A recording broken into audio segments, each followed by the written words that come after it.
মাথার ওপরে আষাঢ়ের সাদা কালো মেঘের ভেলা। কখনো মেঘের ওপাশ থেকে মিষ্টি রোদ এসে মুখে পড়ে, আবার কখনো মেঘের ছায়ায় চারপাশ জুড়িয়ে যায়। এই রোদ আর মেঘের খেলা দেখতে দেখতে চোখ আপনা আপনি জুড়ে আসে। মাঠের মাঝে বিশাল এক বটগাছ, এর যেন পাতা সূর্যের কড়া রোদকে আটকে দেয়। গাছের নিচ দিয়ে বয়ে যায় ঠান্ডা বাতাস। এই স্নিগ্ধ বাতাসে ক্লান্ত শরীর ও মন নিমেষেই শান্ত হয়ে যায়। শহরের ক্লান্ত পরিবেশ ছেড়ে কখনো যদি গ্রামীণ এই পরিবেশগুলোতে আপনি আসেন, একেবারে মন জুড়ে যাবে এবং চোখ যেন ছুটে চলে যাবে এই ধরনের পরিবেশে।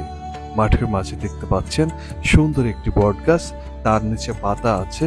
এই অত্র এলাকারই কৃষকের এবং রাখালদের বসে বিশ্রাম করার জন্য সুন্দর একটি খাট। প্রাকৃতিক পরিবেশের সুন্দর মুহূর্তে আপনাকে স্বাগত।